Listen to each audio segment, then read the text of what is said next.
Hey everybody from sunny Las Vegas. Good morning. Um, First of all, Mr. Hippo saw the bear and he was jealous. I knew it. So as a gesture of goodwill, I have decided that I'm going to let Don Bauer name him. I knew that he would come up with something original. So his name is now Mr. Bear.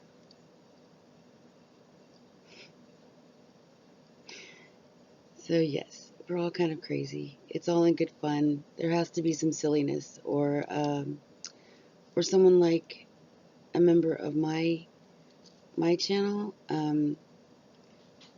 We go down the drain pretty quickly. So uh, we have to have some silliness in our lives, and with all the seriousness that's been going on, in the wonderful land of YouTube lately, silliness is a good thing. So anyway, onward and upward. For this video, I kind of wanted to get back into the swing of things where the fibro chronic pain issues are concerned, because we've had a lot of subscribers lately that are like, I'm so glad I found you. Thank you for doing the videos. And you guys are so welcome. I'm here to help. So anything that you need, or any questions that you might have, any videos that you want me to do, leave them in the comments below and let me know, and I'll work on doing those. This video is fibromyalgia, a loss of control.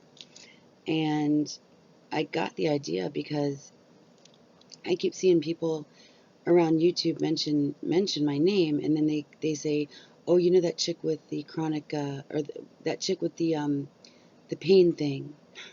So they really have no idea, what it is or what it's about. It's flattering that they're, mentioning me, don't get me wrong, but let's educate so that not only the people that are sick with a chronic pain disorder, but the people that need to understand us, the people, our families and our friends, the people in our lives, also understand us. So, with that being said,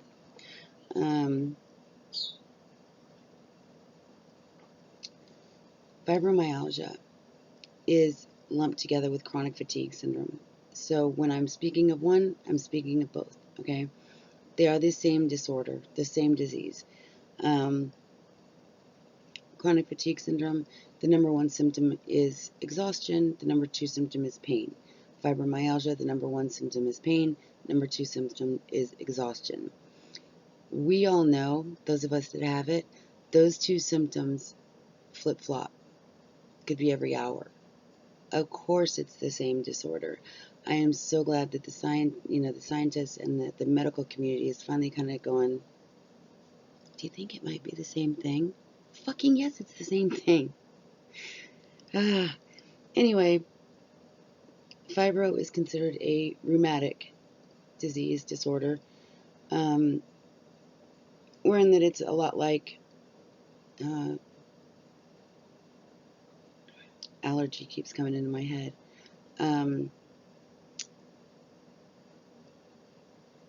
my gosh, the fibro fog is thick today. Gosh darn it. Arthritis. See, this is why I went through my notebooks, my old notebooks, checked my information against the newer stuff, contacted some doctors and some people in the scientific community that I know, and said, what's up to date, so that I could bring it to you guys. So I'm not always just, slacking and playing with the bear. He was hard to sleep with last night, by the way. That is a California king bed, and I kept, get over, like he could understand me. So anyway, it's considered to be a rheumatic disorder. I consider it an autoimmune.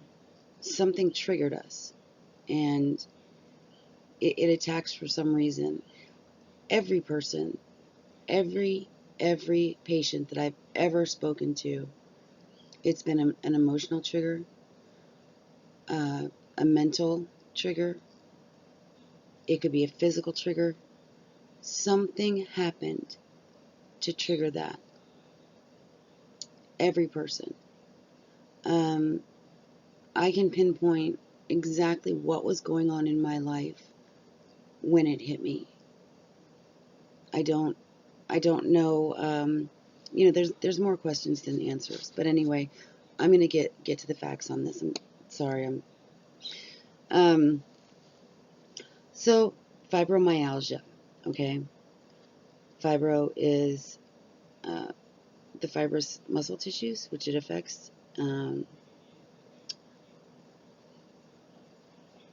Anyway, it affects the muscles, the joints, the soft tissue, which means, like, even right in here, down under in here, there's, for fibro, there are tender points, and a lot of us call them trigger points because they call it that in myofascia, and but tender points are kind of different. It's the backs of the knees. I don't know if I can even stand up and show you guys.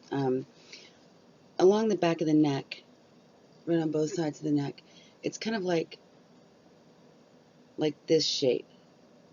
Okay, so there's two here at the back of the neck, and then it comes down to here, and then back in again, and it's kind of all around the collarbone area.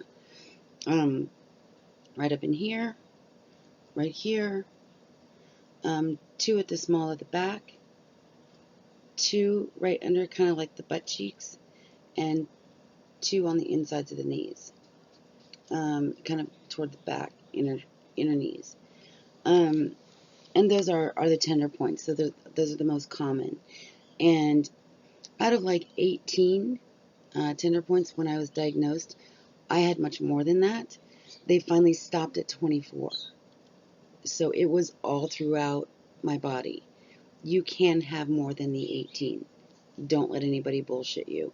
And I'll get into the whole tender point thing in another video. But the whole tender point thing, might as well toss that out the window. It was never meant to be a diagnostic tool. So take it for what it's worth. But it affects the soft tissue, the joints, the muscles. Okay? It causes chronic, fibro causes chronic pain, exhaustion, and when I say chronic, this is 1 month or longer. Okay? It doesn't come one day, totally gone the next, come 2 days later, totally gone for, no. It is never, ever totally gone. There's always pain there. There's always exhaustion there. This is chronic. Okay, it doesn't go away. It's lasting. At times, the pain is burning. People have said it's a stabbing pain, a throbbing pain. It's a deep pain, and a lot of people mistake it for a bone pain,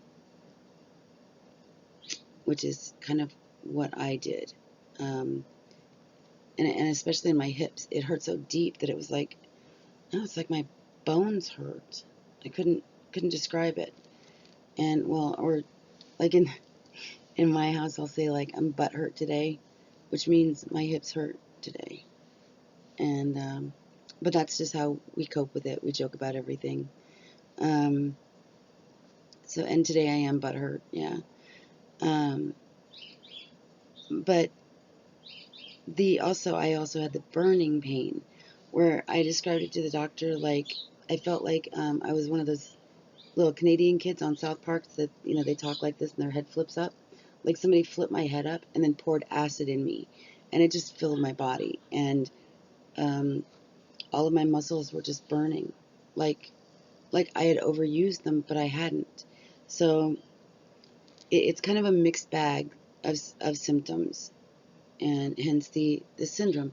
When you put all of these symptoms together, it forms one syndrome. Most of us that have it consider it it's a disease or a disorder. We don't say, syndrome.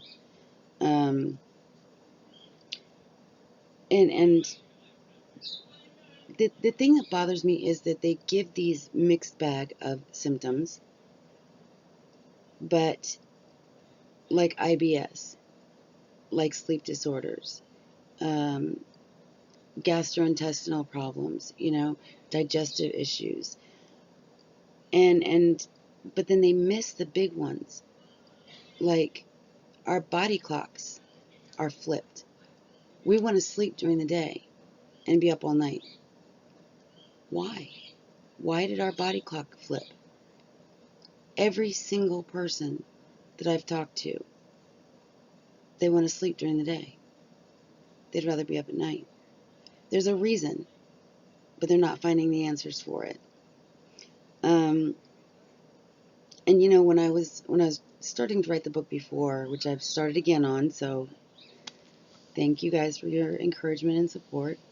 I really hounded the scientific community, and I was like, you're asking the wrong fucking questions. You're never going to diagnose us, or you're never going to cure us because you're asking the wrong fucking questions, and you don't listen when we tell you what's going on. And finally, now when I've kind of come back and said, all right, I'm doing it. I need up-to-date information. Now they're asking me questions. So it's kind of bizarre. Like, when I talked to you before, we thought we knew it all, and now we're finding out you were right. So some of them want to collaborate with me, which is very flattering. And I'll explain to them the things that I've learned over a decade of running support groups and talking to people. They haven't taken the time to listen. So anyway, yeah, deep muscle pain, and like I said, you might even think it's in the bone itself. Tender points, sleeping problems, sleep issues, whether it's falling asleep, staying asleep, because I wake up multiple times, and like I said, the whole clock has flipped. I want to sleep during the day. I can't sleep at night.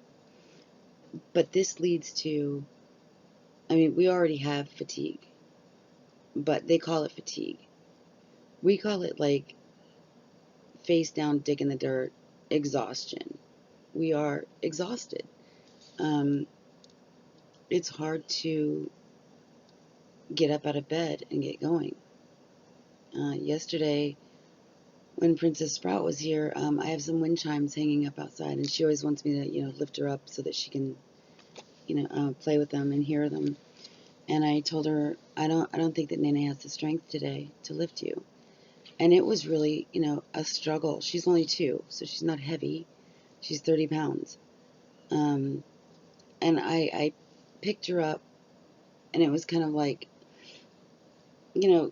crawling her up my body so that she could, smack the wind chimes. It's a weakness. A weakness just comes over you. Your whole body is exhausted. And getting out of bed is very, very hard to do some days. Yesterday was like that for me. Today's worse. So I'm probably going into a flare, which is something I didn't want to go into. But that's real. So I don't have all my makeup on today. I'm still in my jammies.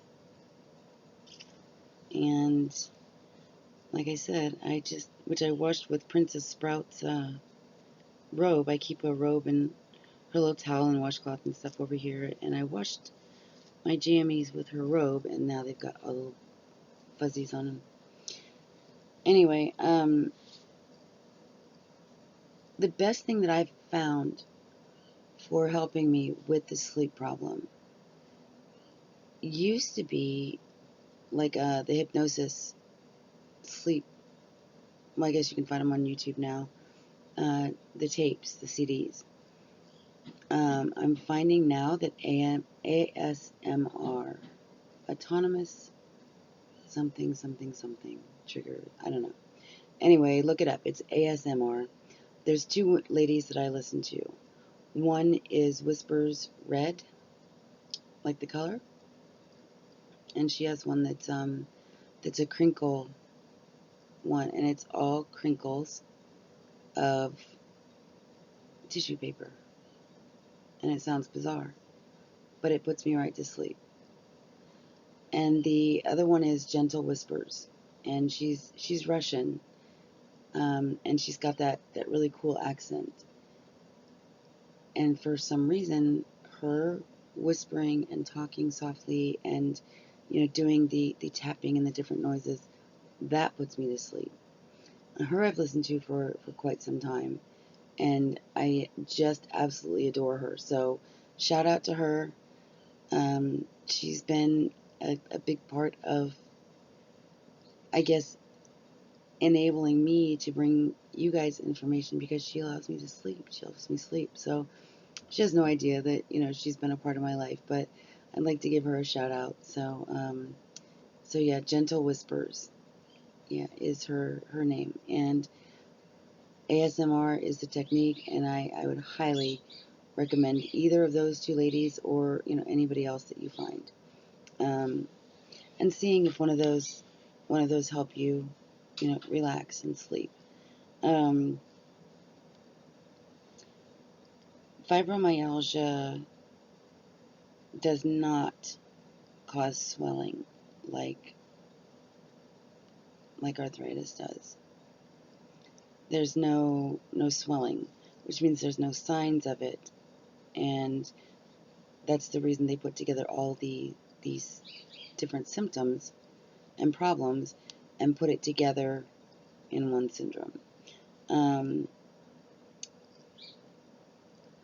Along with all these other things, the other thing that comes into play is anxiety and depression. Those all come together to make the one syndrome. Okay, so, and this is like pointless. I can't even follow what I've written down in my notebook. So here goes. What it is a chronic pain condition, is what fibromyalgia is. Along with that, you've got IBS, irritable bowel syndrome, is very frequently a part of it. Makes up the syndrome. Uh, you've got, there's just, like I said, everything that I've mentioned so far: the sleep disorders, the chronic pain, the indigestion, digestive problems, the sleep disorders, the tender points. All of these come together to make one disorder, which is fibromyalgia. The difference between that and, like, I also have systemic lupus. The difference between those is, in fibromyalgia, there is no swelling, no inflammation, and it's not doing harm to our bodies. It hurts. Some days it hurts severely and it's debilitating. The difference between that and lupus is lupus attacks your organs. It attacks your body. So, they're both chronic pain disorders, but it's kind of like, that fibro is different from lupus, is different from myofascial pain, which is different from arthritis, which is different from rheumatoid arthritis. They're all a part of the same group, which is a chronic pain disorder, but they're all different things.